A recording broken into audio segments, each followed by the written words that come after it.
Hello everyone, welcome to the law code by Satish Pandey. तो आज का जो सेशन है वो होने वाला है cognizance of offence by the magistrate and court of sessions under भारतीय नागरिक सुरक्षा संहिता 2023। तो आज का जो ये सेशन है इसको स्टार्ट करते हैं।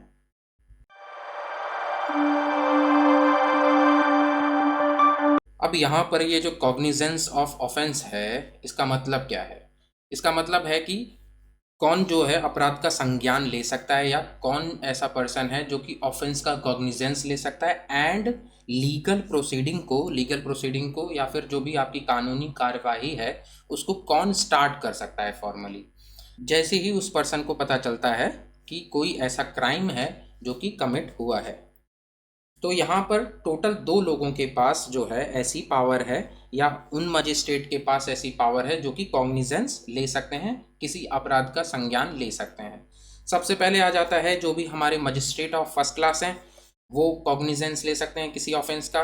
एंड सेकंड पॉइंट हमें ये बताता है जो भी हमारे judicial magistrate of second class हैं वो भी अपराध का संज्ञान ले सकते हैं, एक किसी ऑफेंस का कॉग्निजेंस ले सकते हैं। अब अगर उनको सीजेएम ने ऑथराइज किया है तब।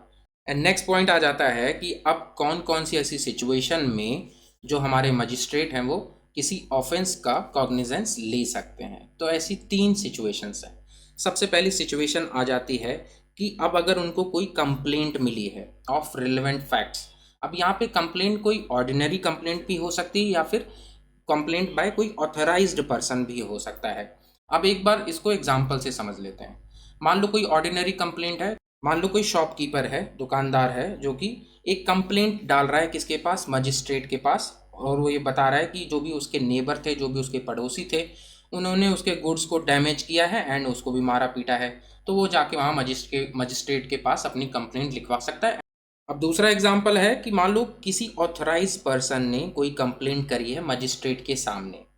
अब होता क्या है कि मान लो कोई एक ऑफिसर है, कहाँ का? फूड सेफ्टी डिपार्टमेंट का। तो उसने एक कंप्लेंट जो है किसके सामने यहाँ पे डाली है? मजिस्ट्रेट के सामने। और कंप्लेंट में क्या लिखा है कि जो भी कोई रेस्टोरेंट है वहाँ पर मिलावटी खाना बेचा जा रहा है। तो जब कोई ऐसी कंप्लेंट किसी ऑथराइज्ड पर्सन के द्वारा, अब यहाँ पे जो जो ऑफिसर है ऑफ फूड सेफ्टी डिपार्टमेंट, ये एक ऑथराइज्ड पर्सन है। तो दो केसेस हैं यहाँ पर जब एक मजिस्ट्रेट के सामने कंप्लेंट आएगी। कोई ऑर्डिनरी कंप्लेंट हो सकती है एंड कोई कंप्लेंट हो सकती है बाय ऑथराइज्ड पर्सन। ऐसे जब कंप्लेंट मिलती है एक मजिस्ट्रेट को, तो मजिस्ट्रेट यहाँ पे लीगल प्रोसीडिंग को स्टार्ट कर सकता है। अब दूसरा सिनेरियो आ जाता है जब कोई पुलिस रिपोर्ट जो है वो रिसीव होती है किसी मजिस्ट्रेट के पास। तब जैसे को क्या हो सकता है, जैसे कोई जब एक मजिस्ट्रेट को चार्जशीट मिलती है। नेक्स्ट पॉइंट आ जाता है कि कोई और भी, कोई अदर पर्सन भी हो सकता है जो कि ऐसी कोई इन्फॉर्मेशन है जो कि मजिस्ट्रेट को दे सकता है, या फिर मजिस्ट्रेट किसी ओन नॉलेज के बेसिस पे भी एक्ट कर सकता है कि उसको लगता है कि हाँ कहीं ऐसा कोई ऑफेंस हुआ है, तो जो मजिस्ट्रेट है वो खुद भी एक्ट कर सकता है। नेक्स्ट आ जाता है सबसेक्शन 2 ऑफ सेक्शन 210, जो कि हमें ये बताता है कि जो यहाँ पे चीफ जुडिशियल मजिस्ट्रेट है वो जो भी judicial magistrate of second class है उन ऐसे पर्सन को या ऐसे मजिस्ट्रेट को ऑथराइज कर सकता है कि वो किसी ऑफेंस का कॉग्निजेंस ले सकते हैं जो कि उनकी ज्यूरिसडिक्शन के अंदर आ रहा है। नेक्स्ट आ जाता है सेक्शन 213, जो कि हमें ये बताता है cognizance by court of session. तो क्या कोर्ट ऑफ सेशन जो है किसी ऑफेंस का कॉग्निजेंस ले सकता है? इसको इस स्लाइड में देखते हैं अभी।